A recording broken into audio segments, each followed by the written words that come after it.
Day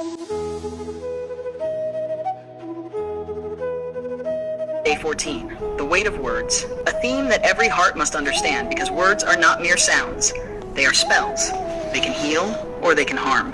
Namaste, my dear listener, and welcome back to Learning English through Krishna Philosophy, where we learn not just the beauty of words, but the truth they carry.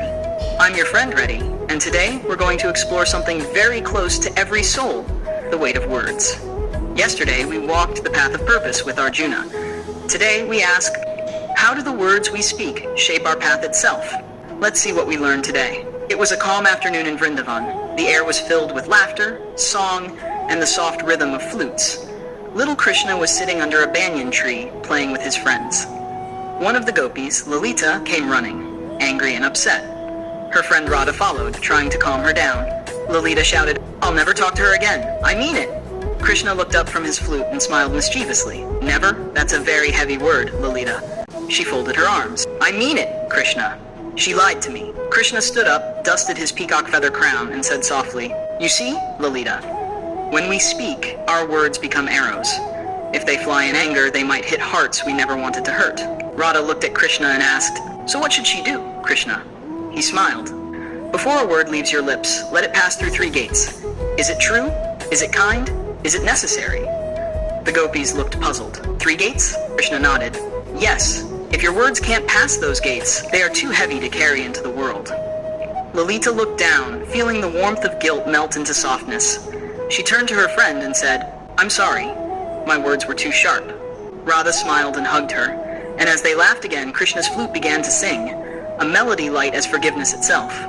From that day on, the gopis often teased each other, saying, "Hey, don't forget Krishna's 3 gates," and slowly, even their playful arguments became filled with love.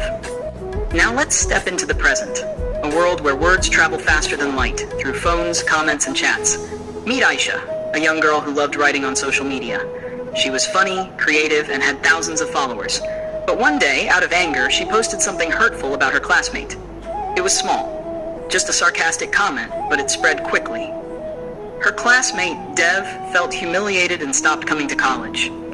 Aisha didn't mean for it to go that far, but when she saw the pain she caused, she couldn't sleep.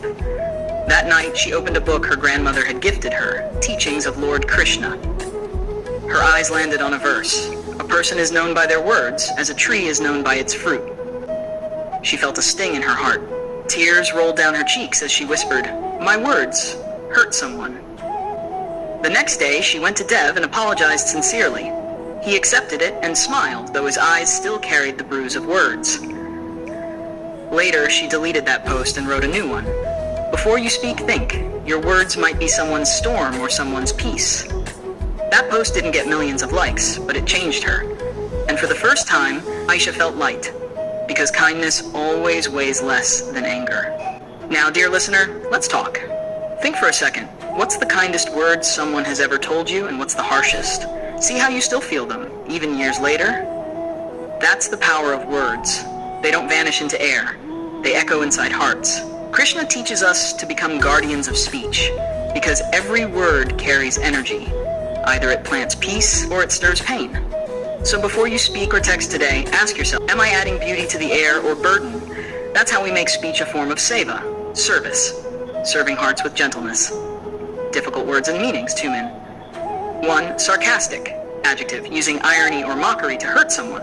Example, her sarcastic comment caused unintended pain.